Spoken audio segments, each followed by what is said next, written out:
Welcome, everyone. As we bring our esteemed panelists out, I'd like to welcome everyone from the Celtic Junction Arts Center in St. Paul, Minnesota. My name is Natalie Nugent-O'Shea. I'm the executive director. We are celebrating our 16th year as Minnesota's Irish Cultural Center. And of course, we have 4 really amazing programs that we operate here: our concerts and events, our beautiful library from which I'm speaking to you right here. You can see the wealth of history in the back here, most of which was a bequest by Owen McKiernan himself. We also have, of course, our education and our outreach programs. So this comes to you as a little bit of a fusion of both events, education, and library as we bring in a seminar I'm really excited to present, and that is Good Trouble Across the Ocean. Very timely and I think very important discussion that we're going to have. So for those of you who are just here thinking, oh, what are we going to talk about? Of course, this is from the marches on the Pettus Bridge in Selma to the protests in the Derry streets. And then, of course, the march from Belfast to Derry.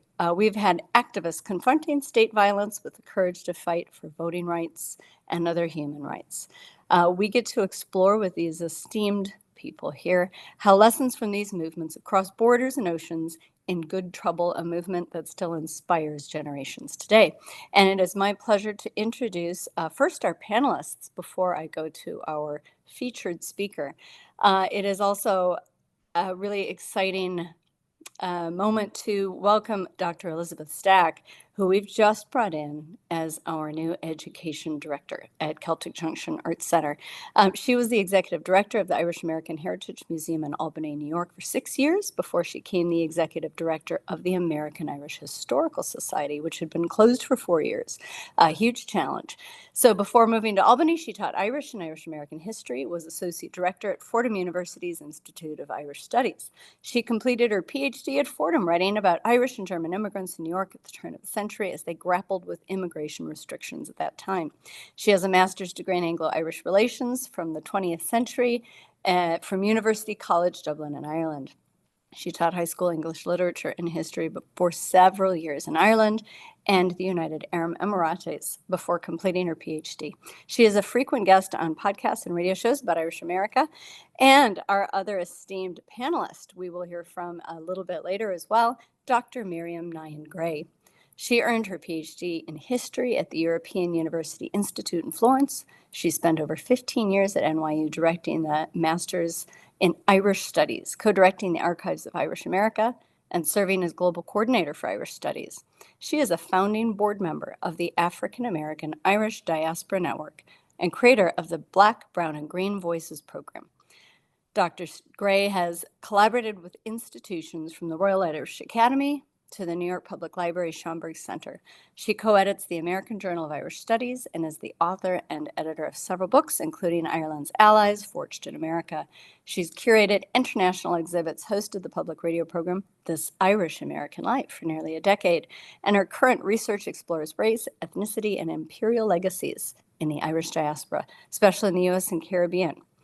So on to our featured speaker, Dr. Forest Issac Jones, our author today. He is an author of nonfiction, history, and essays. He specializes in the study of Irish history, the U.S. Civil Rights Movement, and Northern Ireland. In addition to writing, he's a frequent speaker, giving talks about everything from African Americans at D-Day and the Troubles in Northern Ireland. Jones holds a doctorate degree from Virginia Tech in education and a master's degree from Hollins University in history, focusing on Northern Ireland history and South African history. He currently lives in Salem, Virginia. So, Dr. Jones, welcome to our program, and we are so delighted to have you here. Thank you for being with us. Natalie, thank you for having me. It is just a huge pleasure to join you in this very prestigious panel to talk about one of my favorite topics, which is Northern Ireland, and specifically the book Good Trouble that was just released back in April. And I will be sharing a PowerPoint and talking a little bit about how the book really came about, some of the people that I talked to in the book, and then at the end give you a very brief reading of what Natalie mentioned, the big march from Belfast to Derry in January 1969. So I'm going to put my glasses on so I can share my PowerPoint. But Natalie, again, thank you for that wonderful introduction. All right. So I know whenever I attend these presentations, I want to know a little bit about the person that is giving the presentation. So I want to tell you a little bit about myself before I get deep into the book and about how the book came about. I do live in Virginia. I live in Salem, Virginia. If you all have heard of Virginia Tech, which unfortunately had the distinction to have that very horrible shooting years ago, Virginia Tech is in Blacksburg, which is about 30 miles from where I live. And I am a graduate of Virginia Tech, as Natalie said as well. I come from a family of teachers, and both of my parents were teachers. My dad was a math teacher, mom was a reading teacher. My brother and his wife currently teaches as well. So we do, like I said, come from a family of teachers. Interestingly enough, even though both my parents taught, I did not want to be a teacher at first, and they never did pressure me, which I appreciated. So a lot of people will ask, well, how did you get into history if you really, in teaching, if you really weren't, kind of geared toward that direction? Every person that I know who gets into teaching usually has somebody who taught them that really inspired them. And I had a wonderful seventh grade social studies teacher by the name of Buddy Ward, who taught seventh grade social studies and really was just a huge inspiration to this day for me. And I remember coming home all excited, telling my parents, I want to be like Mr. Ward. I want to teach social studies. I want to be a teacher. I want to teach middle school. And interestingly enough, I followed his lead and became a middle school history teacher. I taught history for 10 years, went into administration, principal, and all that stuff for 6 years. And then I'm sorry, 12 years. And then I ended up in central office administration for the last 8 years. One of the reasons that I'm a huge fan of history, I also like mysteries. I'm a reader. And I'm always looking for the reasons why things happen. I think that's the natural history person in me. And I remember when I was younger, my mother told me a story about my great grandfather. And my great grandfather lived in Georgia, and I did not know him, but I did know my grandfather. And she told me the story about when my grandfather was 5 years old, living in rural Georgia, that his dad, my great grandfather, they were talking one morning. I think my great grandfather was heading off to work. He was a sharecropper farm, and that was the last time my grandfather saw him alive. He never saw him again. This was back in 1938. To this day, we still don't know what happened to my great grandfather. It was really a mystery and something that really my grandfather never got over, as you can imagine. So that kind of got me into the whole history thing as well, trying to find the answers to questions, and knowing what happened to my great grandfather was one of the reasons I was a big fan of history. A lot of people ask, well, why Northern Ireland? Well, I remember when I was doing undergrad at Roanoke College, that's where I got my bachelor's at. I remember learning about the troubles in Northern Ireland. I thought it was a very fascinating topic. Learning about how the Catholics and the Protestants for years had this uh, conflict between them, and that really got me into I want to learn more about this. This sounds like a very interesting topic. I enjoyed teaching it when I became a history teacher at the middle school, so that was one of the reasons I kind of got interested in Northern Ireland as a subject. The next person I mentioned, Julianne Campbell, and I will say right now, if it wasn't for Julianne, this book would have never even seen the light of day, because I would have never even gotten the idea to do this book.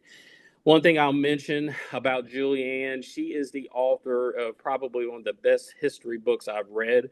It's called On Bloody Sunday, which hopefully a lot of you all know about. Talks about the 1972, January 1972 incident in Derry, where the British paratroopers fired on unarmed citizens. Many died, and one of the first people that died was Julie Ann's uncle, who was Jackie Duddy. Jackie Duddy was still a teenager. There is this very iconic picture of Father Edward Daly waving his white handkerchief and people carrying a body through the streets of Derry. That is Jackie. That is Julianne's uncle when he was shot.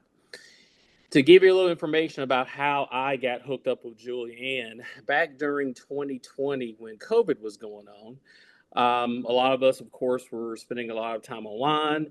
Admittedly, I was spending a lot of time on Twitter, or they call it X now. And I happened to read a review about On Bloody Sunday. Absolutely was blown away with it. And of course, I immediately got the book.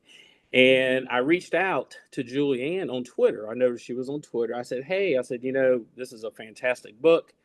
I gave her my history background, and I said, I would love to hear more about this. I'm a history nerd. So we started a conversation. I guess you would say a Twitter friendship.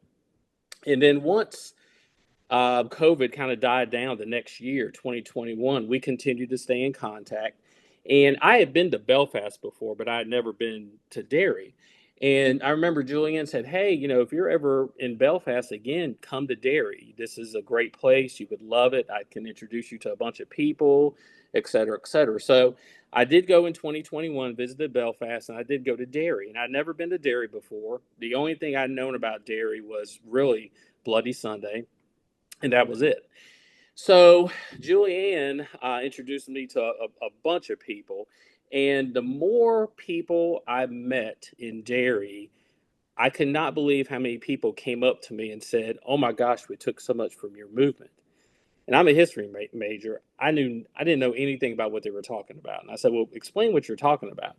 And they were talking about the Black Civil Rights Movement in the United States, and I did not know the connections between the two, the stories that people were telling me in terms of people singing "We Shall Overcome," people doing sit-ins, people following the template of the Selma to Montgomery March in 1965.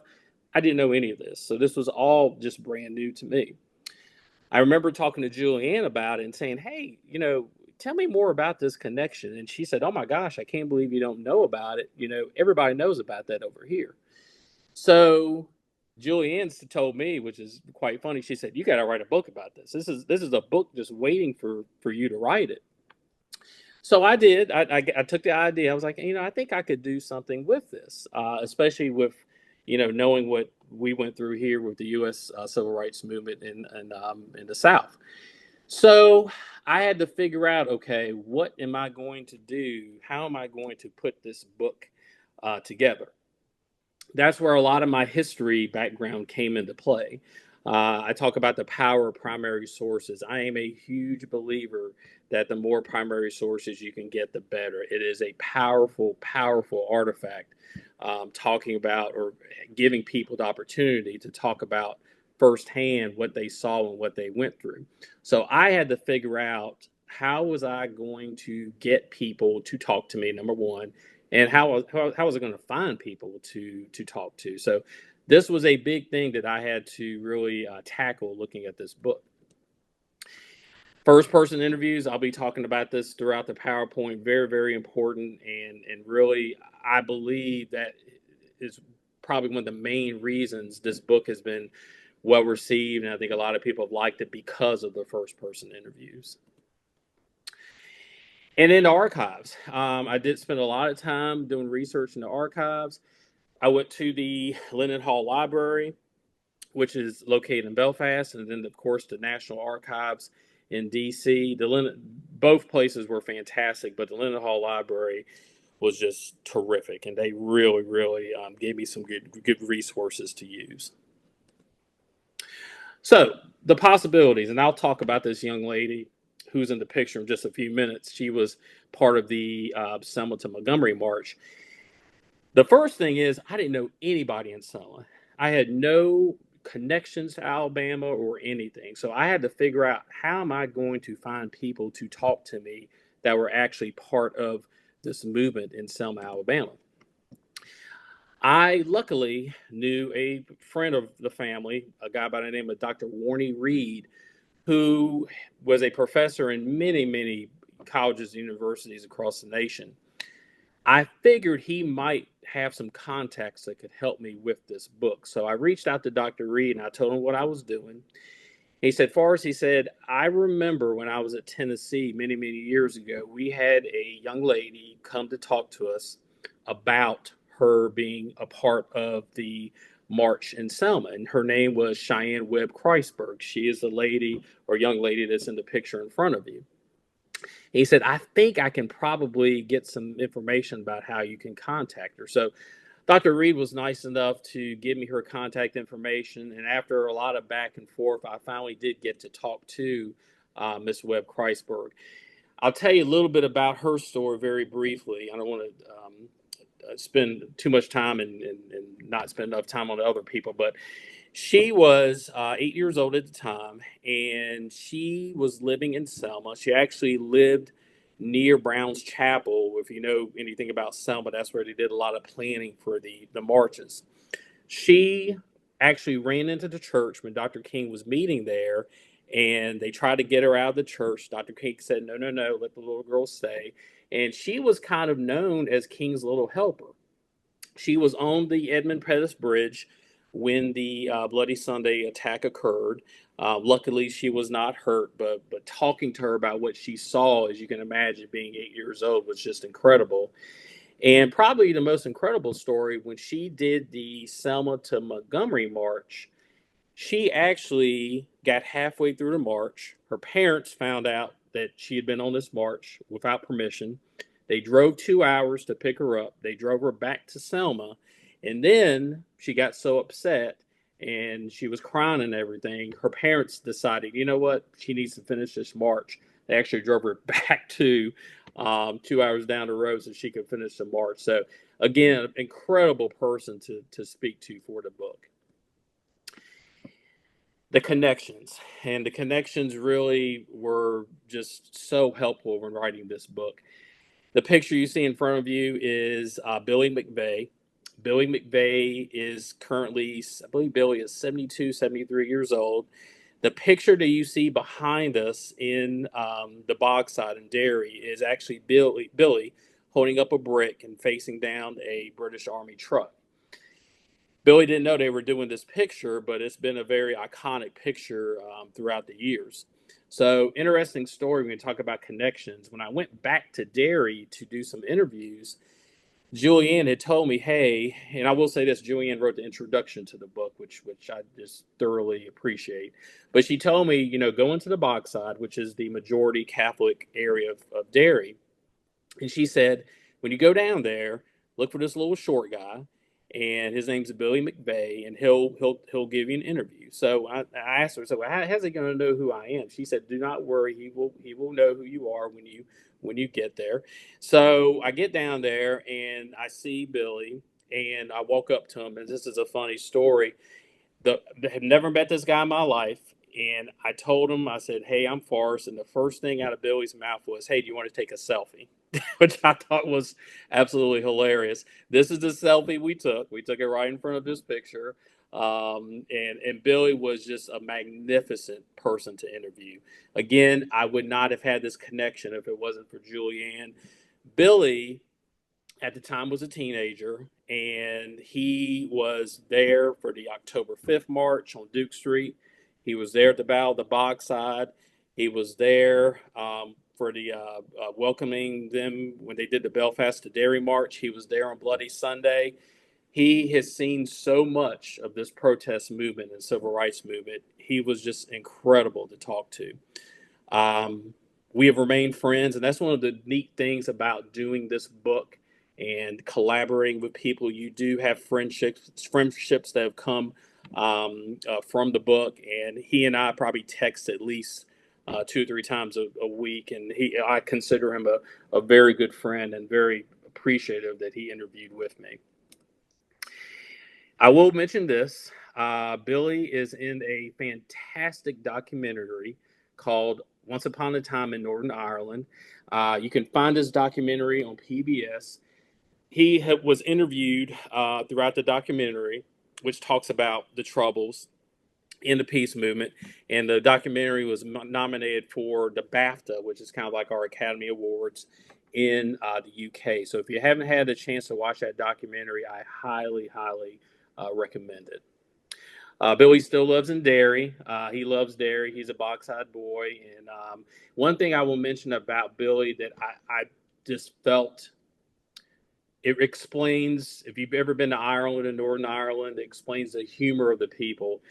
So Billy's one of the funniest people I've ever met. There's no doubt about it. But the stories he had for me and what he went through during the late 60s and early 70s during that time of protest was horrible. He told me stories about being arrested more than 20 times. He told me stories about the officers putting a gun up to his head, putting a gun in his mouth, pretending they were going to shoot him. He told me, he said, Forrest, to this day, I still have nightmares about what I went through. On the flip side, he's so funny. His humor is great. I really do think it's one of those things where people go through so much. The humor is something that gets them through life. And I think that's one of the things that has helped Billy get through what he went through as a young person in Derry. Some of the pitfalls doing this book, you do not get to interview everybody you want to interview, unfortunately. Bernadette Devlin, who is another iconic person in the civil rights movement in Northern Ireland. We tried and tried and tried to get her to do an interview. We just could not get in touch with her. Julianne told me a story when she was doing on Bloody Sunday. She tried to interview Bernadette herself, couldn't get a call back. So I felt like if Julian couldn't get a call back, I didn't feel so bad that I could not get a call back. But one of the things you see on the screen, and I'll read it if you can't see it, those who were supposed to be my people, the Irish Americans who knew about English misrule and the famine and supported the civil rights movement at home, and knew that partition in England were the cause of the problem.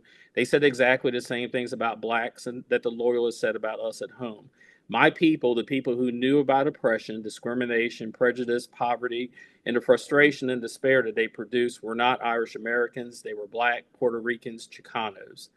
In New York, I was given the key to the city by the mayor, and an honor not to be sneezed at. She actually, as you see, gave it to the Black Panthers. So, interesting story about Bernadette. She had been invited to New York and to raise money for the civil rights movement. She did, and Eamon McCann, I'll mention him in a few minutes, told me the same story. They were surprised and shocked at the reception that they got because a lot of Irish Americans here criticized Bernadette and Eamon McCann about talking about the black struggle, about talking about civil rights here in the United States. So they both got upset and they both ended the trip early. And that's one of the reasons why Bernadette gave the key to the Black Panthers, because she was so disillusioned with what was happening with Irish Americans here in the U.S. and their views toward the Black civil rights movement. I had to dig deep into research for her since we could not get a firsthand interview. The Lennon Hall Library helped tremendously, so we did have no firsthand interview. But she was a vital part of the story. She was sitting right there or walking right there with Eamon McCann. She was a huge, huge part of the civil rights movement. One thing that I had to be very careful of when I did this book, as you'll see with that bullet, is you always want to be careful not to re-traumatize people who you are interviewing. And I really had to keep that in mind because Billy McVeigh being one of them, Eamon McCann, people who were involved in the Selma to Montgomery March, these people had seen things that were bad, and to this day still remembers those things that they saw. And I'm not a journalist, I'm not a professional interviewer, but I knew that I had to really give them the leeway to talk about what they wanted to talk about. I remember when I interviewed Eamon McCann, I remember near the end of the interview, we talked for about an hour. We got to the subject of Bloody Sunday and 1972 in Derry. And I remember that was when Eamon kind of just shut off and he really did not want to talk about it.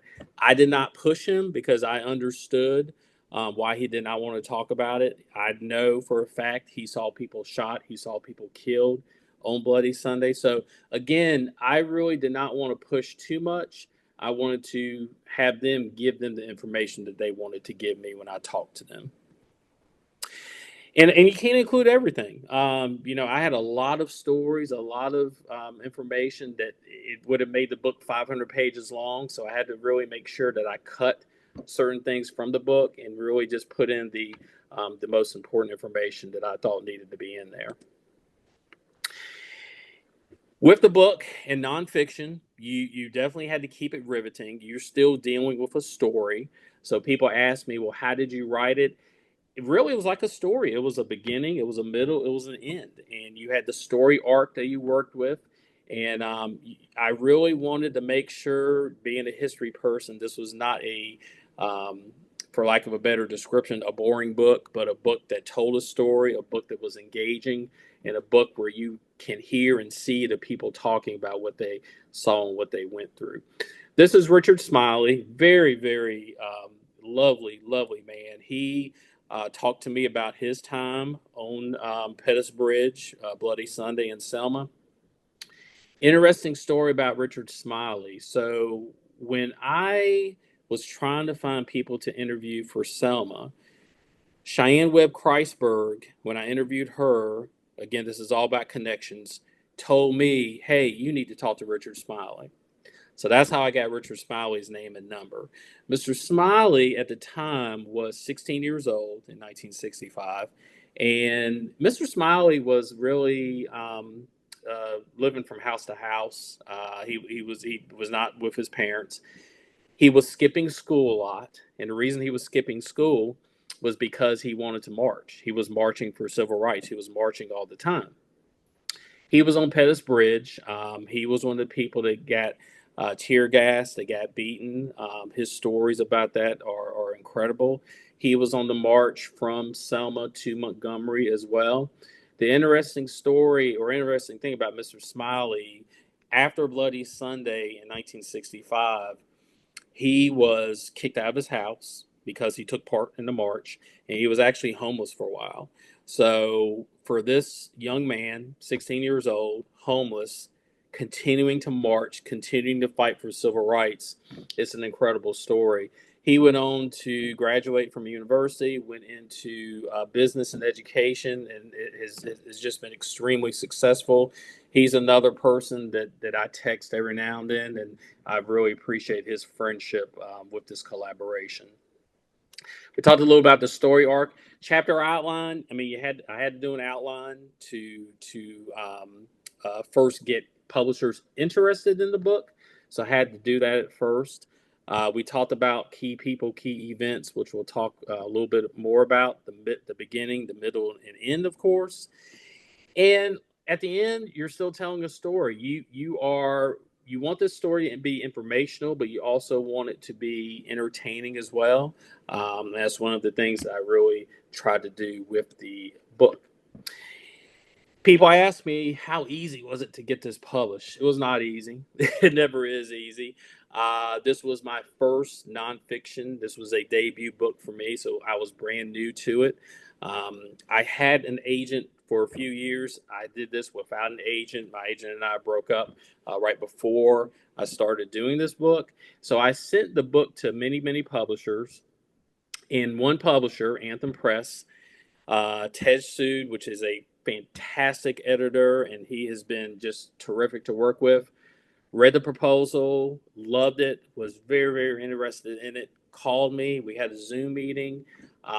He said, let's do it. And that's how quickly, if you get a yes, that's how quickly it happens. So they've been great to work with. They've been very supportive. But again, it was not like everybody was saying yes, yes, yes. It was a lot of rejections and waiting for the right publisher to say, yes, we do like it.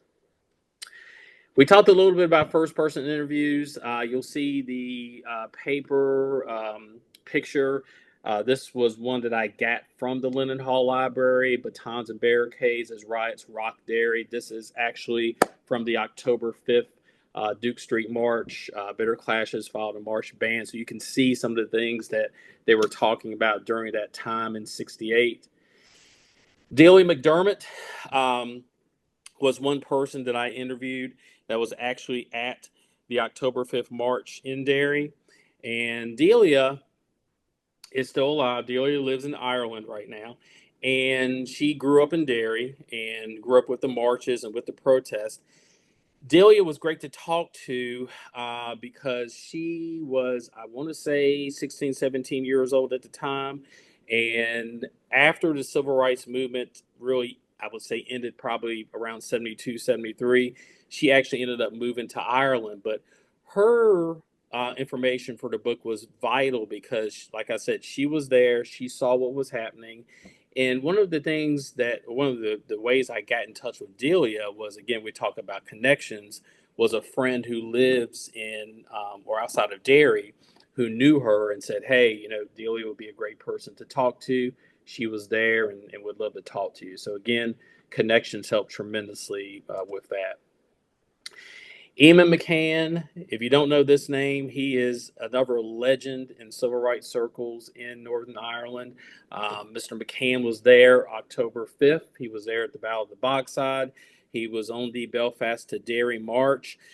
When you read Good Trouble, there is a part dealing with the Belfast to Derry March, which, if you've seen or read the book Say Nothing, another fantastic book by Patrick Radden Keefe.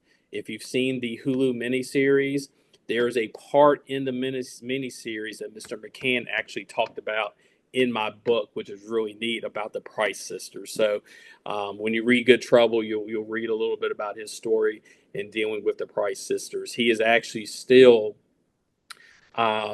friends with Marion Price, who is still alive. Of course, Dolores has passed away, but Marion is living, I believe, in Belfast right now. But Eamon McCann, he was one person that I really, really wanted to talk to because, again, he was somebody that was there. He's a legend in the civil rights circles, and I was very lucky to be able to talk to him and get his first person accounts for this book. Jerry Duddy was Jackie's brother. He is Julian's other uncle.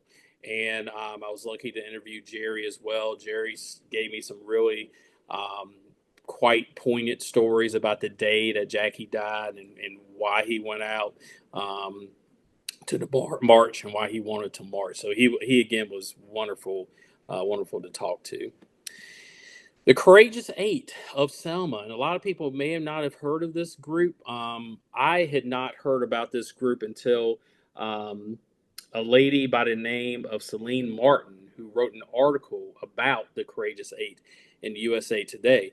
The Courageous Eight were 8 people that lived in Selma in 1965, and they were doctors, they were lawyers, they were preachers, you name it. Very important people in the Black community.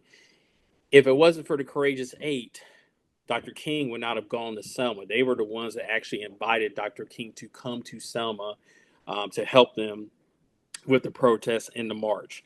So I reached out to Miss Celine Martin, read her article. I said, hey, this is what I'm doing. This is what the book's about. And again, this goes back to the kindness of people wanting to help you when they hear what you're doing. She said, this sounds great. She said, let me give you all the contact information to the Courageous Eight. Their relatives are still alive, and I was able to contact them and get some wonderful interviews and hearing about what they did to help the U.S. Civil Rights Movement in Selma. My parents. My parents, I am extremely lucky to have involved my parents with this project. My mother was at the March on Washington in 1963. She was there when Dr. King gave his I Have a Dream speech. My parents were also marching as students at Livingstone College in Salisbury, North Carolina, to integrate lunch counters, to integrate movie theaters. So I was able to talk to them about that. So having them included in this book was a huge, huge treat as well. And I'm gonna wait and do those short readings in just a second. I want to move on and do a couple other things here. Um, where can you buy the book? Many, many places. Bookshop.org, Barnes and Noble, of course, Books a Million, and Amazon.com. Just if you have an independent bookstore, that you really like, that would be a great place to buy the book and support independent bookstores. Of course, we mentioned Barnes and Noble. I do have a monthly newsletter, and if you put your email in the chat, I will be glad to sign you up for the monthly newsletter, and that kind of keeps you on track about the events that I'll be doing in the future. And then where will I be in the next few weeks, few months?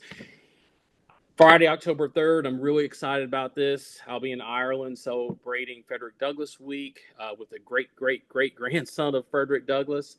And I'm looking forward to that event. I'll be at the Fall for the Book Festival Thursday, October 9th at George Mason University in Fairfax, Virginia. I'll be at the Joint Books doing an event on Saturday, October 18th at 5 p.m. Saturday, October 25th, Making World's Books in Philadelphia at 5 p.m. 2026, I'll be at the Ennis Book Festival in County Clare. I'm really looking forward to that, March 6th through 8th. And then March 24th in 2026, I'll be at the Coffee Tree Books in Moorhead, Kentucky. So I'm going to stop right there, and I'm going to read a part of Good Trouble. And I'm going to take a drink first, since my mouth is dry.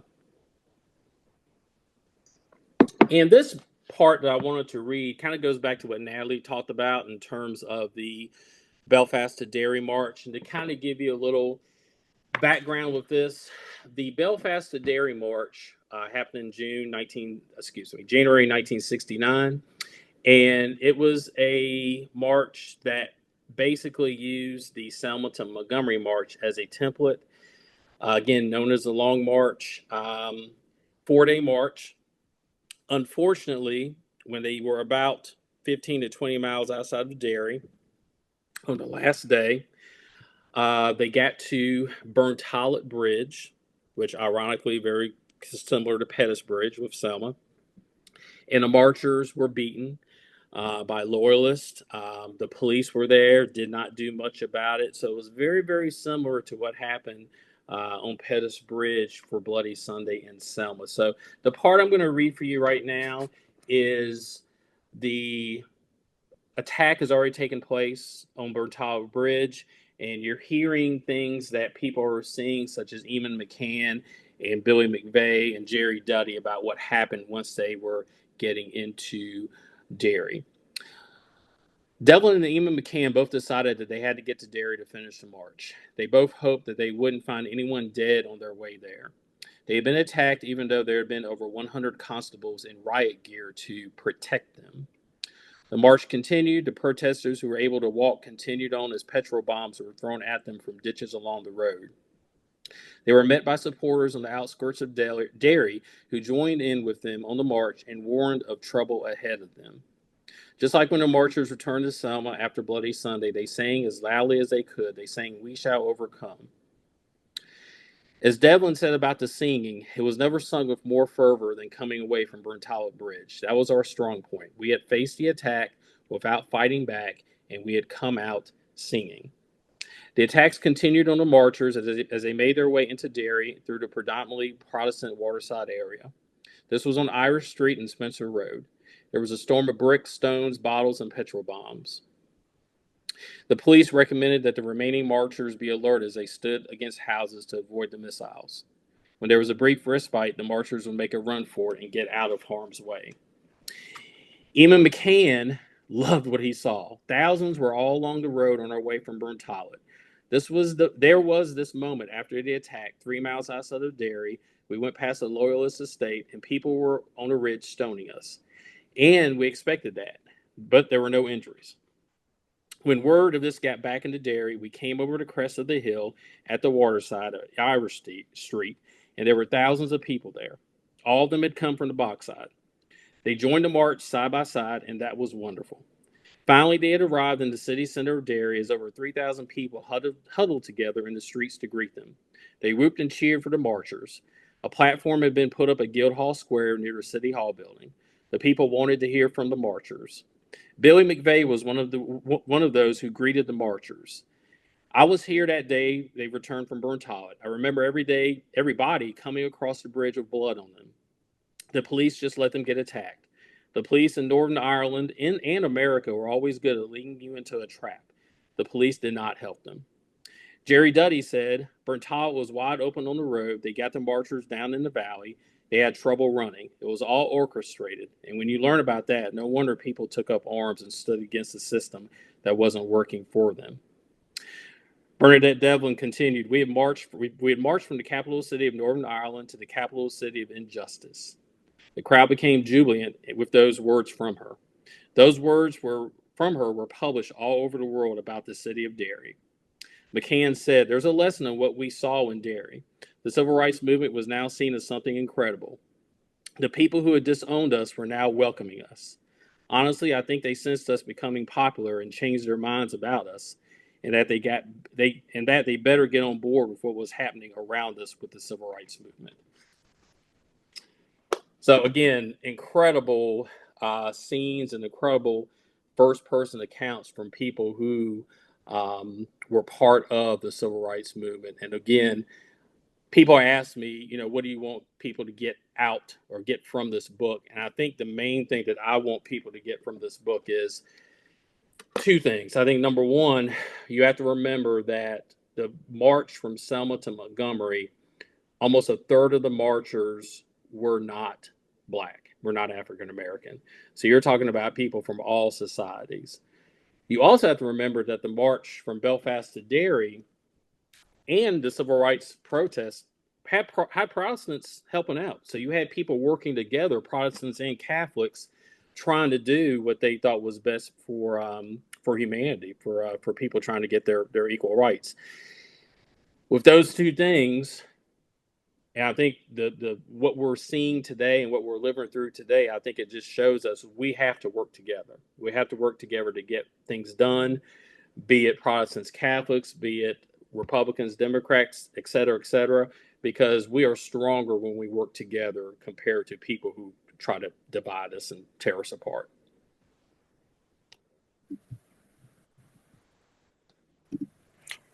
Thank you so much, Forrest. That is an incredible presentation. It was really inspiring hearing the history, the process, the discussion of the book. And I think what I'll do right now is actually, as we welcome both Dr. Stack and Dr. Gray back, and I'll use their first names going forward because now we're all friends, connected by a common cause. I think, the very first thing that strikes me, of course, is where people forget to really accept we are all connected, and any challenge to anyone's rights and being is a challenge to everyone, and how to stand up against a system that's not working for us. And as, of course, we are celebrating the 60th anniversary of the Voting Rights Act, and this is incredibly topical. I know we've got a lot to talk about, but what we'll do first is I'll go first to Elizabeth, if you want to just give your thoughts and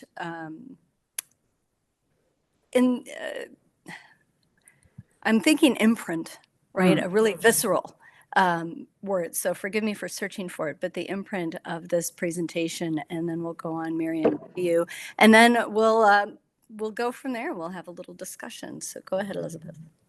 Thanks. That was amazing, Forrest. I'm struck, because I know Julianne Campbell and some of the members of the Duddy family are in New York, and so I think it's amazing. I, as a historian, particularly of Irish America, I'm struck all the time that almost, they say maybe 36% of African Americans have Irish, DNA. And of course, Miriam will probably speak about this more than I will. But I was struck by the complicated history that Irish America has with this movement. Not so much the Irish, side of it. But I know at that time, a lot of Irish Americans were involved in law enforcement, and so they would be seen, of course, at the other side of a march. We're going through all the busing crises in Chicago at the time, the hard hat revolutions, in New York. And so I'm often struck that 100 and something years after Daniel O'Connell wrote the letter imploring Irish Americans, to see their sisters and brothers in the enslaved people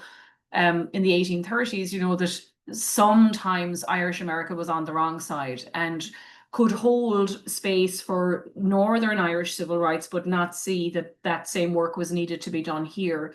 Now, I'm delighted to mention people like Father Eugene, Boyle, who was very involved in California with Cesar Chavez and the Black Panthers in support of the free breakfast movement and all of that.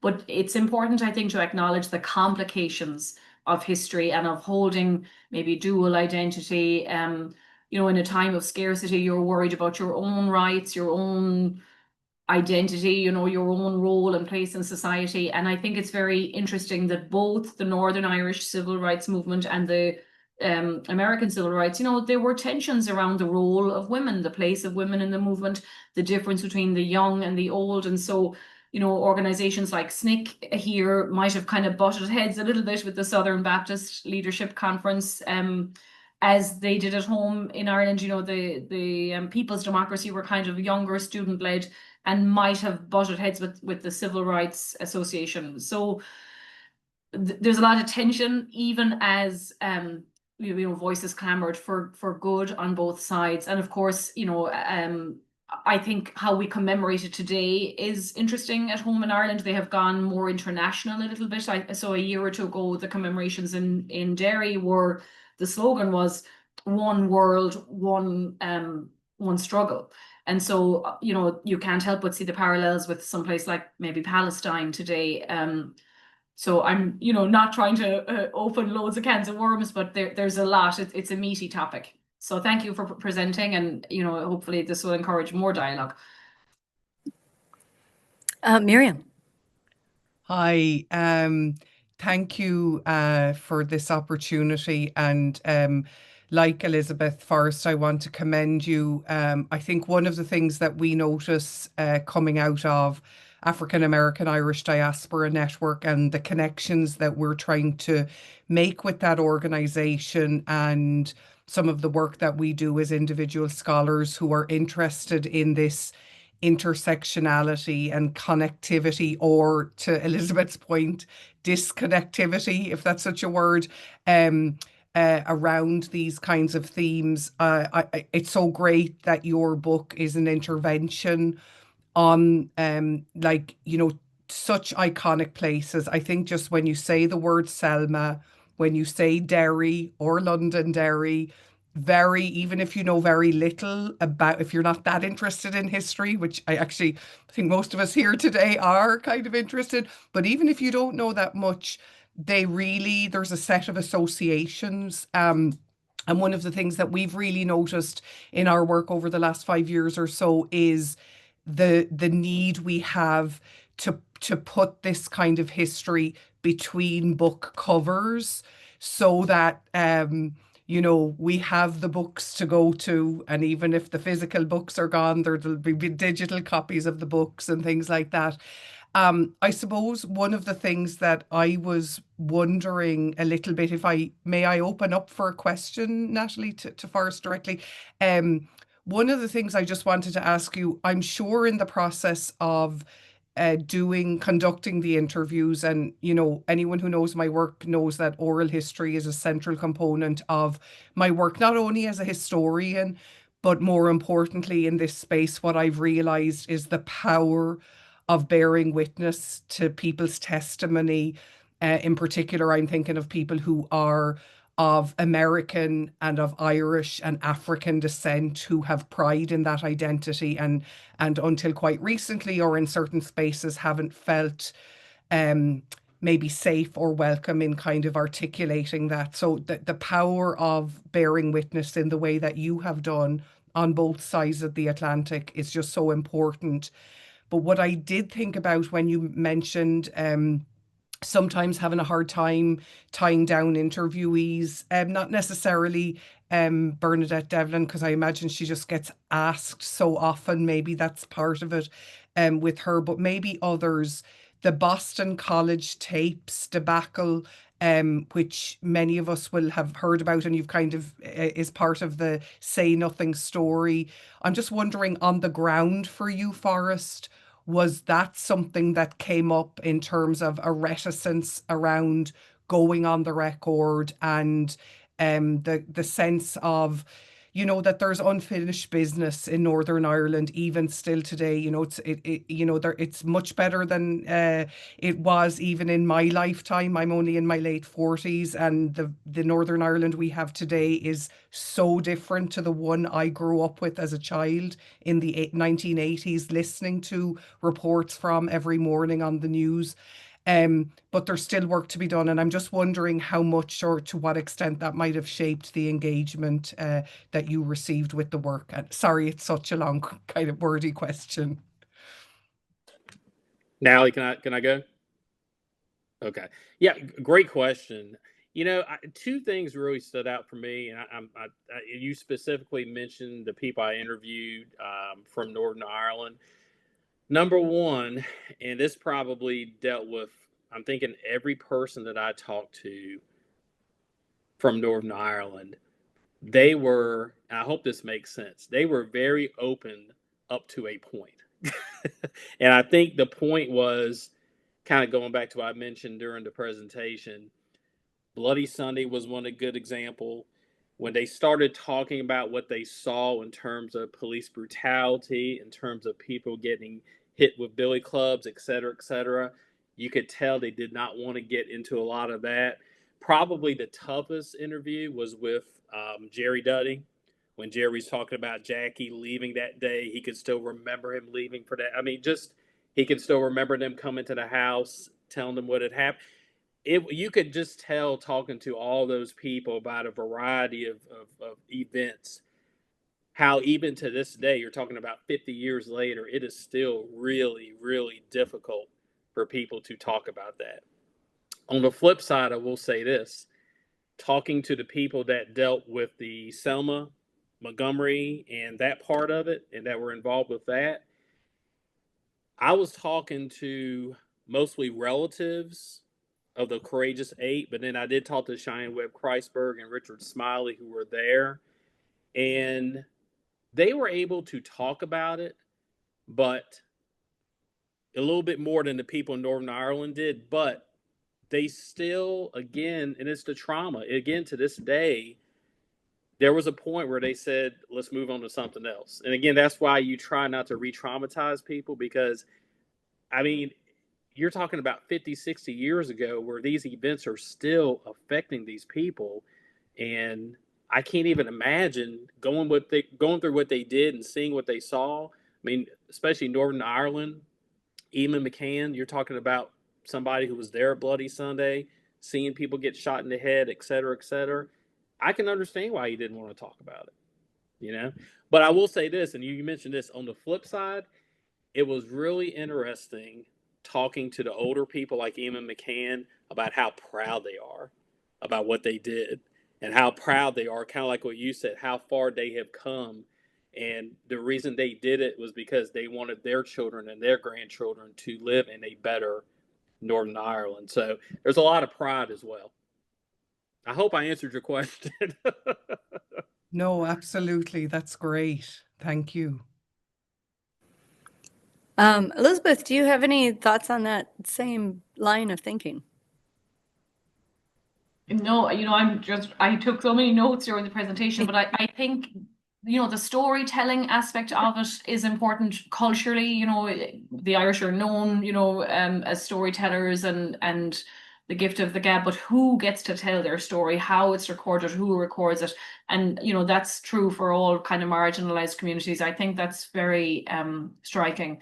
And so, you know, when you talked, Miriam, about the Boston tapes, you know, it's so important that we have, you know, accurate records, but safe records too, and you know, that there won't be reprisals or recriminations. And of course, I don't know whether that's getting harder or easier with social media. You know, we're living in very, as Natalie said at the start, you know, very unsettled times, and this week alone, you know, language can be so inflammatory that it's difficult, I think, to parse your words carefully and still say what you mean and mean what you say, you know, without things being taken out of context. So, you know, I think, yeah, the book is incredibly important for that, just to record those and to show that there was, you know, I had been speaking to somebody about this who worked in an NGO, and the links were real between, the Southern civil rights movement and the Northern Irish one. And it wasn't just kind of borrowing slogans or singing songs. There was actual correspondence, and there was travel.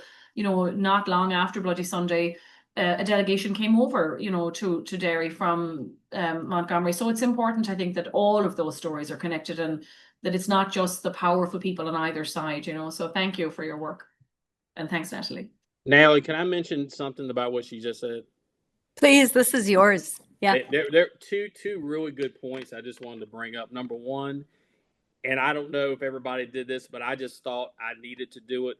The interviews that I did, I actually sent the transcript to the people I interviewed to make sure, especially the people in Northern Ireland, that, hey, is this what you want in this book? Do I need to cut anything out? Because kind of like what you said, Elizabeth, I didn't want anybody seeing what they had said and saying, "Oh my gosh, I can't believe you put that in the book." I wanted to make sure, hey, this is what I'm putting in. Are you okay with that? And then the other thing I'll mention, I found this so interesting. And I don't know if you all have seen this or not, but at the events I've done in the United States, I cannot tell you how many people of African American descent had no idea about this connection, and was astonished when they heard how closely the two movements were. My parents included. You're talking about two people who had marched in the civil rights movement, and they had no idea about any of this stuff that happened in Northern Ireland. Because honestly, most people, when they think about Northern Ireland, they think about two things: Bloody Sunday and the IRA. So they were amazed when they heard this connection, which I just love, because I just feel like, my gosh, the more we get this story out here, the better, because you're bringing people together. I think, Forrest, if I could come in on that, I remember being quite struck. This was early in my journey around kind of this, like trying to make these connections in terms of the history of people of African descent and people of Irish descent in the United States. And I remember this was probably 15 years ago when I was teaching an undergraduate course at NYU at the Center for Irish Studies, a young African American student. And I was teaching like a part of the module on Northern Ireland. And I remember how struck she was viscerally by seeing discrimination play out in a different context, right? And maybe this is something I don't know whether you'd be comfortable speaking to. Um, in Northern Ireland, phenotypically, they all kind of look like myself and Elizabeth, right? So it's a different, the signifiers, and I often think about this as well, in terms of when you're explaining to outsiders how discrimination against Irish travelers in Ireland works, because they look alike, right? They look like us, and we don't have that phenotype difference that we have between people of Caucasian ancestry and African ancestry. I'm just wondering how much that featured as part of your journey through all of this. Honestly, I think when I look back at why I got interested in Northern Ireland, I honestly think that's one of the reasons I was interested, because being a person of color, we've all had some type of discrimination over the years, and to see what was happening in Northern Ireland, because I'd never been there, didn't know anything about it. Honestly, it was interesting, because you're thinking these people look alike, but they're still being discriminated. So yeah, I think definitely that has a part to do with it, when people of color, especially African Americans, are looking at Northern Ireland, because I think some of the questions that I've gotten from people talking about the book have been very similar. Like, I don't understand, these people look alike. How are they discriminating against each other? And when you explain it and you talk about, West Belfast Catholics, East Belfast Protestants, the Waterside Protestants, the Bogside Catholics, when you start talking about it like that, it kind of makes sense to them. Like, okay, I kind of see how, things have been structured, and how in some places they are still structured like that, because one of the things that I know you all know about this, but I tell them, hey, there are more peace walls in Belfast now than there were before the Good Friday Peace Agreement. So, that amazes people to hear that. Yeah. Can I, if I'm not over taking over here, Elizabeth, then please jump in. I just have so many questions, and if Forrest doesn't mind indulging me and the audience doesn't mind listening, like one of the things, and Elizabeth mentioned this in her opening remarks there, is the cleavage between the Irish and Ireland and Irish America on some of these topics. And as she referenced, going back to Daniel O'Connell and Frederick Douglass's famous trip to Ireland in the 1840s, and his engagement with the difference between the Irish in Ireland and Irish America.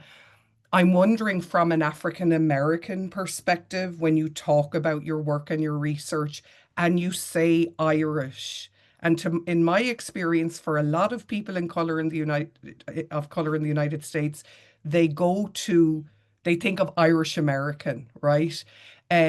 Which is not to say there isn't shared stuff, and it is not saying that one is wholly racist and the other is not. They're not neat boundaries. But I'm just wondering how African Americans, in your experience, kind of have engaged with the book and what you're trying to do with it. There has been great questions about especially when it comes with the policing. When we start talking about the policing, because again, you saw what happened at Selma, other marches, et cetera, et cetera. When you start reading, because I do readings too at the events, and you read what these people were going through on Duke Street, what was happening on Pettus Bridge, Black Americans, African Americans, they are shocked that the police treated the Catholics the same way they treated the blacks in Selma, other places in the South. That's one of the things when I do the readings that really blows their mind, that they are being treated the same way they were treated over here. And then the other thing is, again, because there's not a lot of knowledge about it, when I tell them about, one man, one vote, about how there were places in where if you had 8 Catholics in the house over 18, you still only got 1 vote. That blows people's minds when they hear that, because again, it's very similar to what was happening over here. What was the whole fight in Selma about? Getting people registered to vote, because there were people that did not want Black Americans voting. So when they see those parallels and they hear the stories, it's almost like that light bulb goes off and they're thinking, oh my gosh, they were going through the same things we were going through. Elizabeth, do you have anything you want to add to this or thoughts on this? I know if the audience is anything like mine, my mind is racing all the different, emotions and the journey. And this is a very humbling process. And I suppose both immigrant experience and colonization, of course, that gets into very complicated, difficult subjects. Elizabeth, do you have thoughts on what Forrest was talking about? Well, partly I was wondering, Forrest, if you would speak to, we certainly saw it in the movement in Northern Ireland, and I suppose it's kind of coming out, or we're grappling with it a bit more. The tension, I couldn't think of the word, the tension in the movement, both here and at home in Northern Ireland, between like the use of violence or hunger strikes, or how do you get the attention of the UN or of a government, or and so this idea like the peaceful was not enough, or was too slow. Can you talk a little bit about that? Definitely. And there were a couple of places in the book that I talked about this, because it's a really important point that you brought up. I think when a lot of people think about the civil rights movement here and in Northern Ireland, a lot of people think it's, kumbaya, everybody's loving it's just, everybody's loving each other, et cetera, et cetera. And it was not like that, because like you said, even here, you had tension between SNCC, you had a tension between John Lewis and others at the March on Washington. Even at the Selma March, there were questions about, okay, why doesn't Dr. King do it this way? They need to do it that way. Looking at Northern Ireland, the people's democracy, as I know you guys know, there was some frustration with the Northern Ireland Civil Rights Association. So yeah, I mean, both movements had, I say, an arm in the movement that were frustrated that things are going too slowly. We need to do this. We need to do it this way. But then you also look at another parallel between the two, where I give the example of the Pettus Bridge and the Burnt Hollow Bridge, where you talk to those people. Even Eamon McCann said, we had a feeling something was coming. We didn't know what was coming, but they wanted to make sure, and I think you mentioned it, Elizabeth, that the marchers were prepared. If we are attacked, this is what you need to do. This is how you protect yourself. So again, they were looking at what the marchers were taught in Selma, how to protect themselves and when they were getting attacked. So yeah, I hope I answered your question. You did have an arm in each movement that wanted to go faster and wanted to do things a different way. The Black Panthers, there's a part in the book about the Black Panthers and how Angela Davis and Bernadette Devlin got really close. So, you did have elements in both movements where there was some frustration about how slowly things were going and the tactics that were being used. Yeah.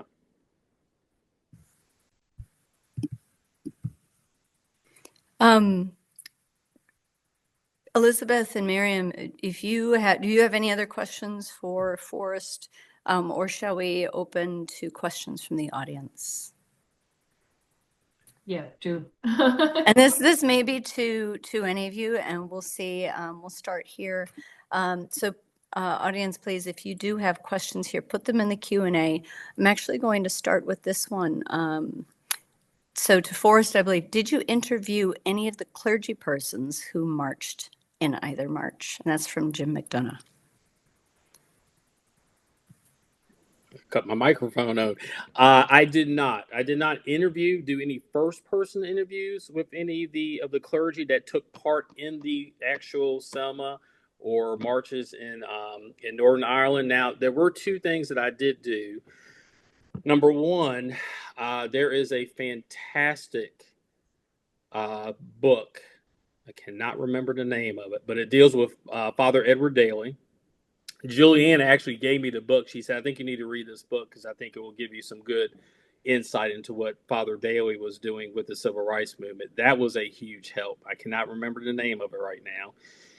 I did, on the United States side, interview a gentleman by the name of Reverend E.T. Burton. E.T. Burton was not part of the Alabama civil rights marches, but he did.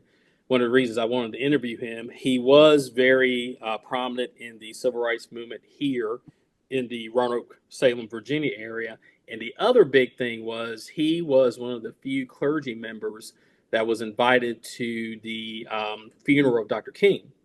So one of the reasons I wanted to interview him, he's 95 years old right now, and I wanted to talk to him because I wanted to see 1968, we know what was going on in Northern Ireland. I wanted to see what was the temperature here after Dr. King was assassinated. You went to the funeral, you were hearing stuff, you were seeing stuff, what was going on. It's very interesting because, again, I love talking to older people because they just have so much, just so wise and so much information. And I asked them, I said, what was the feeling like when Dr. King was assassinated? Was there frustration? Was there desperation? I mean, what was the mood? And he told me, he said, we felt like, I don't know if he was talking about clergy members or just himself, but he said, we felt like we had to continue to fight.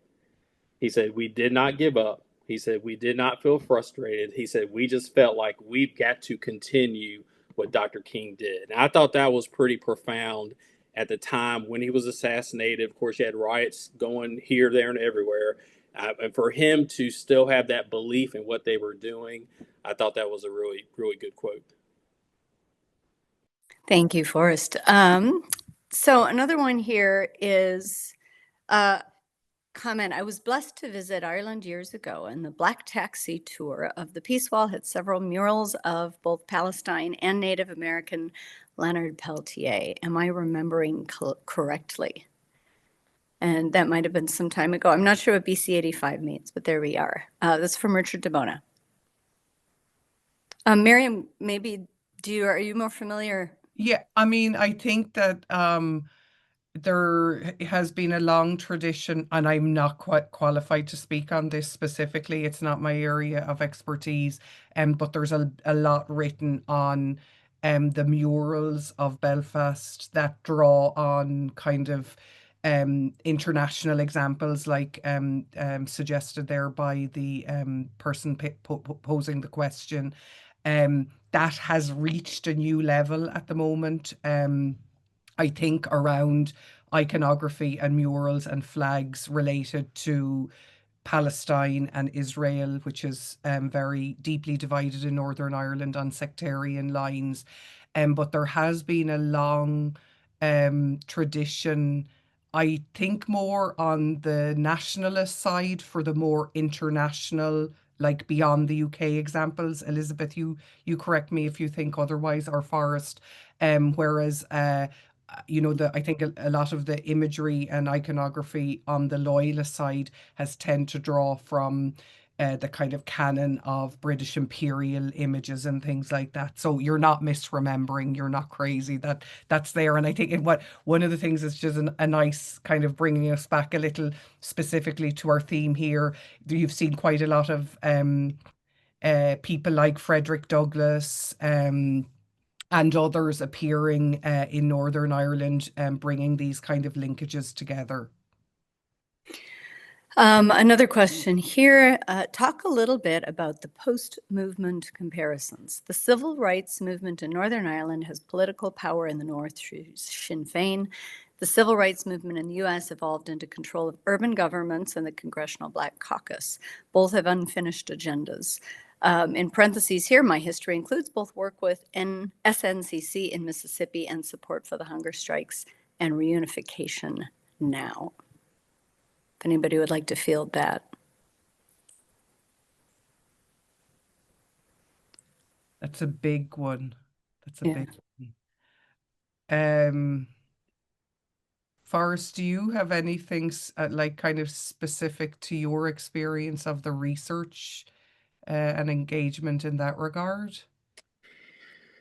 You know, I will say this from I'm thinking about the Northern Ireland perspective, and you guys probably already know this as well. But one of the people asked me, "Why did you end the book in 1972?"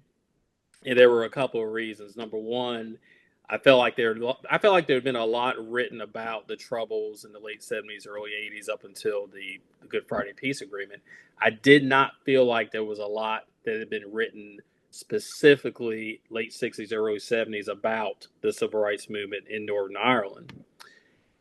But the other reason was, and when I was talking to Julianne, this all kind of crystallized for me. She told me, she said, she said, it's probably good that you're ending it in 1972. And I asked her, why do you say that? And she said, well, she said a couple of things. She said, number one, she said that after Bloody Sunday happened, you, of course, had some of the highest recruitment into the IRA because of that incident.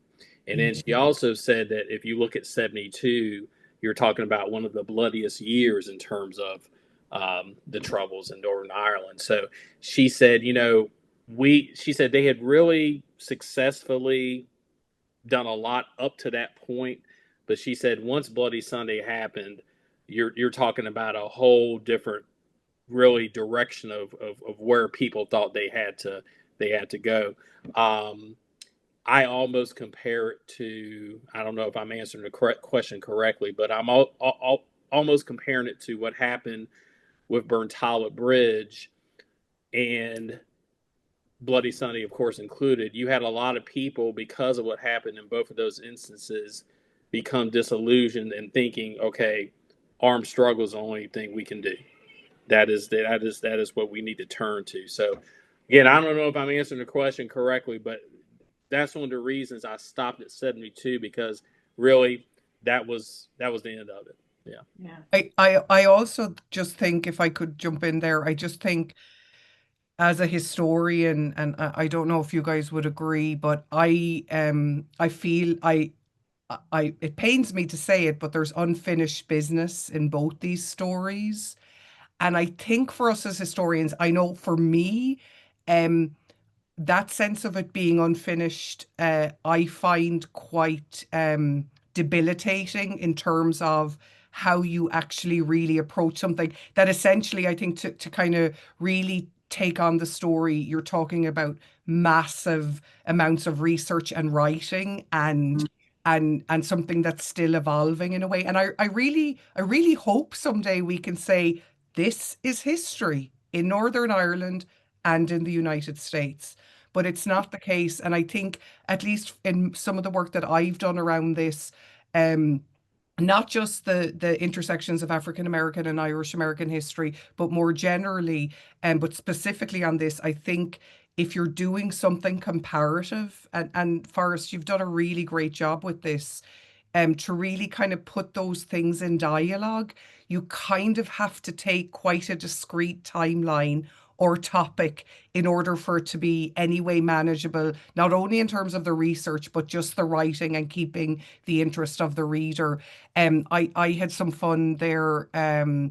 It was actually in 2020 looking at looking at the Irish influences on the early evolution of Marcus Garvey's ideas of Pan-Africanism, and the Irish are all over the place there. He's totally consuming. But I took it in a very discrete kind of timeline, because at a certain point with his trajectory, it skews in such a way that it's a much bigger project. So I that's kind of deflecting the question, but I think from an actual writing and research point of view, there are considerations. Yeah. Yeah, I'd agree with that. And too, Forrest, what you were saying, like I suppose the problem, is that in Ireland some of them were separatists, and so most of them you could argue within the civil rights, so it wasn't about trying to reform the country that you wanted to remain a part of, because they didn't want to be British subjects. They wanted, a separate thing. Whereas I think, you can argue to the extent that that struggle is still ongoing, whereas in the South,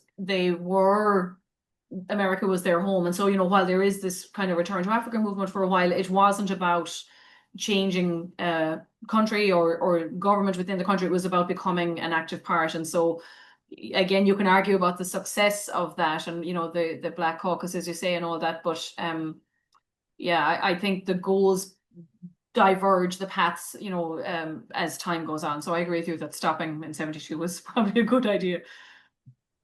Can I just say, in terms of, like, I feel like it's been a tough week. And I think one of the things that Forrest's work here really reminds us of is the universality of the human experience and the power of storytelling in terms of bringing us together. And I feel in these times we really need to lean into our shared history. I was struck, Forrest, when you were introducing your work and talking about the lack of knowledge of your great grandfather, I think, in terms of, and this being something that ignited you. I have a similar story, and I see someone putting in the Q&A here, a reminiscence of Jim's father remembering his mother hiding from the black and tans. I'm very motivated with history myself. My great grandfather was very involved in Republican activities in the south of Ireland and was interned. And the trauma, the knock-on effect it had on the family, we're only grappling with over 100 years out in terms of the chain reaction of that deep-seated trauma. And those stories, when we share them, and kind of bring them together and say, you know what, my family had that shared experience. We just need so much more of that in the world that we're in right now. And I just want to commend you, Forrest, again for doing this kind of laborious work of bringing these stories together for us. Yeah. And Mary, I think too, sorry. oh, sorry. I was just You're going to fine. say, from an Irish American point of view, I always go back to RFK's speech on the night that the news broke. You know, it was the only city that there weren't any riots in. Well, not the only city, but, you know, and he empathized with his audience and, you know, said, my brother was also killed by a white man, and talked about the importance of, you know, of peace and of higher ideals. And as Miriam said, this week, you know, has been intense, and the language around the response to yet another political assassination, no matter, you know, whether you agreed with him or not, you know, this week, it's important to, you know, dial language down, and to, you know, if we agree with free speech and the fact that in a free country you should be able to say what you want without fear of, you know, violent reprisals. And of course now the response, you know, that we're afraid now that there'll be a backlash on the other side. So I think your work, Forest, is very important. Yeah. Well, just wrapping up Jim's comment, Miriam had referenced a comment from the audience here when the Black and Tans marched through County Sligo in the 20s. My dad remembered his mother hiding him and his siblings. So the life memory, in living memory in people, and that the trauma is real, has a lifetime impact. That I think the important work of our now historians, and not historians of, you know, you guys are doing this very important work in capturing oral histories, in bearing witness, in remembering. And I want to take it right back to something you said at the very beginning, Miriam, disconnectivity. And I think you said maybe that's not a word, but I think it actually, I think we feel it. We all feel the disconnectivity, and the work that you're doing, Dr. Jones, is addressing all of that. And I'm going to take this hopefully kind of to the last thing, and maybe Forrest, you finish with this, because there's a lot of ways we could go to discuss that. And I think Dr. Stack, Elizabeth, you actually did talk about some of the similarities right now with Palestine. And so we've got comments from Richard DeBona, and I knew this would be a big one, so I thought we'll save this for the end. Many Irish are supporting Palestine against the occupation, the actions of the Israeli government. It seems like a perfect connect the dots. From Selma, Derry, Palestine, he's saying possibly next book. Where do we connect the dots? How do we have these conversations? And what are the other inspirations that we can take? I suppose, I'm sorry, I'm going around a little bit, and I want to kind of hand it to you guys to finish, bringing in these comments from our audience, and then taking maybe Frederick Douglass's comment that the keystone to the arch of humanity, it was the vote and having a voice. And how do we recognize our own struggles, and then with that, finding disconnectivity that Dr. Gray is talking about, make a change now and continue to bear witness. You know, and I'm sure Elizabeth and Miriam will add to this. People ask me, why do you think there was such a connection with the Black Civil Rights Movement? And I'm lucky because of the book. I have really gained some wonderful friendships. Most of the people who live in Derry, and they will tell you that when they see oppression, that is what they are attracted to, because they have lived it. And I think, because I remember what Julianne said. She said, you know, one of the things that really lingered with us in Derry, we were watching on TV, seeing what was happening in Selma and other places in the South, and we could relate to that. We understood what was going on. So I know the last time I was in Derry was in June. I was there during a march against what was happening in Gaza. And all the people I talked to, it was the same thing. They are being oppressed the same way we were oppressed by the British government in the North. So I think they feel that they have that affinity for the people of Palestine, because they see what they're going through and they can relate to it. Miriam and Elizabeth, you guys may disagree, but that's what I have heard and what people have been telling me who live over in Derry and the neighboring areas. No, I think you've hit the nail on the head. I'll jump in there before hand over to Elizabeth.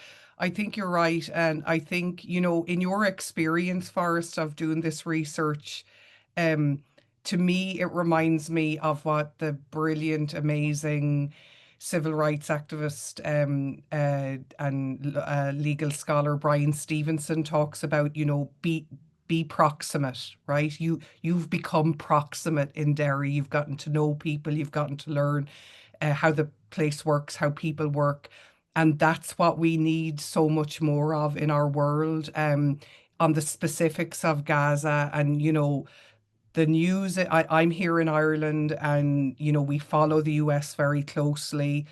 And one of the things that's been disappointing this week is the news coming out of the US has been just so, big. It's kind of pushed Gaza off the headlines a little bit, and that's been unusual in the trajectory of reporting and amplifying what's going on there.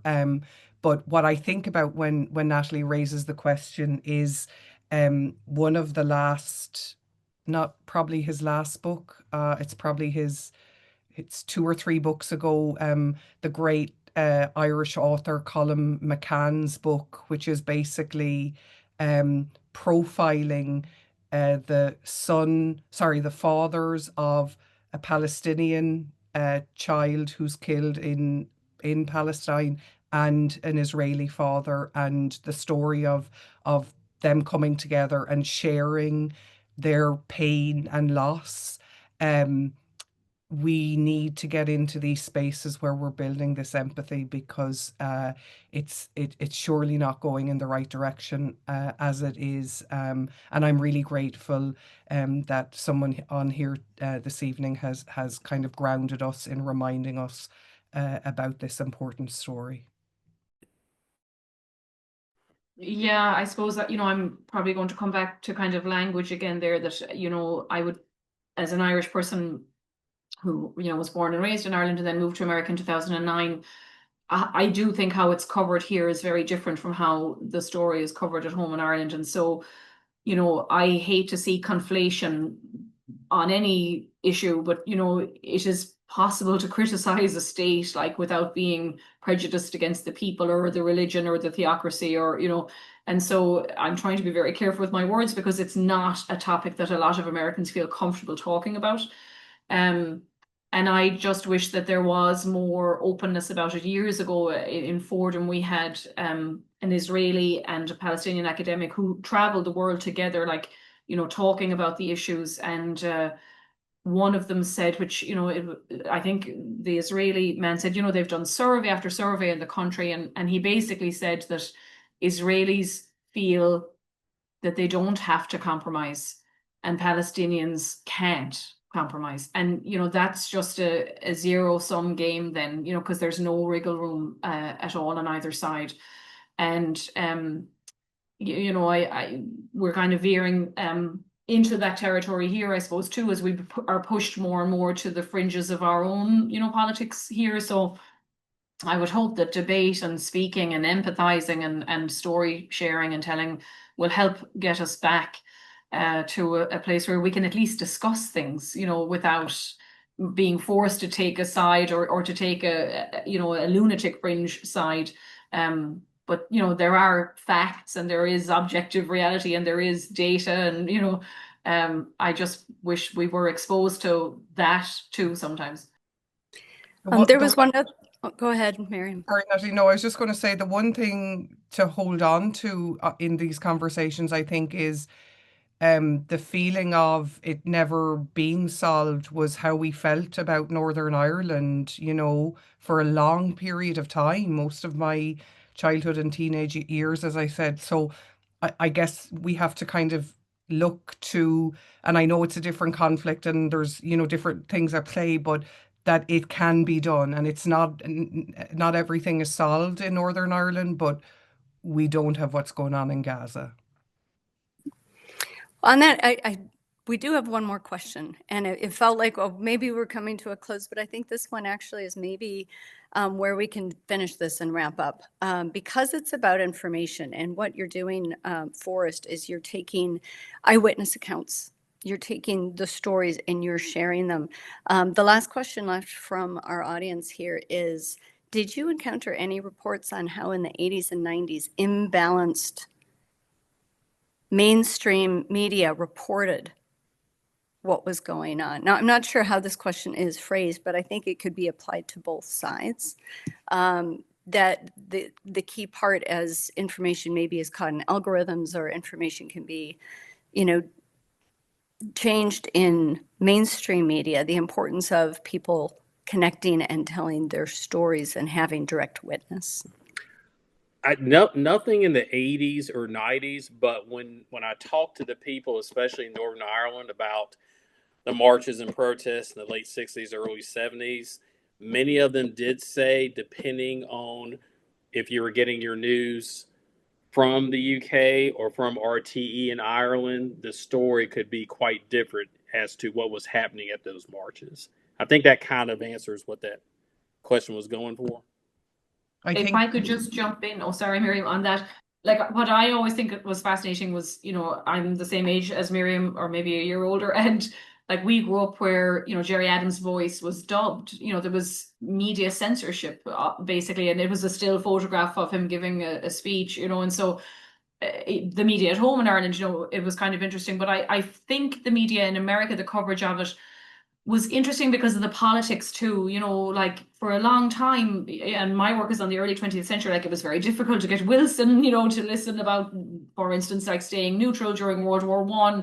There was kind of the British special relationship with America really did, even though we had Kennedy in the middle of it all in the 60s, Margaret Thatcher was very close with Reagan, even though he had Irish ancestry. And so I think when the politics changed, and then, when Gerry Adams was able to get a visa to come to America, then you kind of see media softening around it. But politics probably had a lot, I think, to do with that. And I didn't mean to cut you off.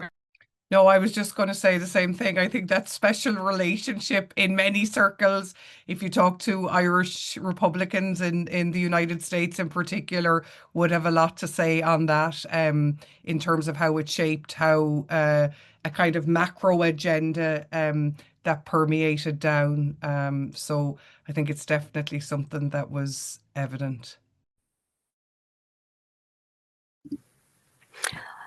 Well, we want to leave the last farewell and comments to you, Forest.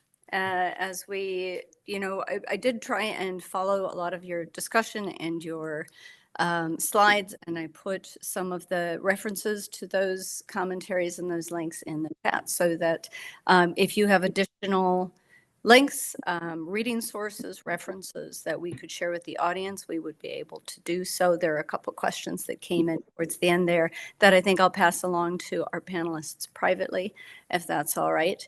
But Forrest, we'll leave you with the last words. Yeah, Natalie, this has been an extreme pleasure. Miriam, Elizabeth, thank you guys. Anytime I get to talk about one of my favorite topics in a place that I consider a second home, which is Northern Ireland, I absolutely love it. So thank you guys for just having a great conversation. And Natalie, I'll go back to what you said. What I want people to take from this book is that people need to work together if we want to be stronger, not just in this country, but in Northern Ireland as well. Yeah. Thank you, Dr. Jones. Thank you, Dr. Stack. And thank you, Dr. Gray. Lastly, thank you to everyone listening to us. Please join us back when you can at the Celtic Junction and at seminars, and you'll have some of their references and books to read. So happy searching. Take care.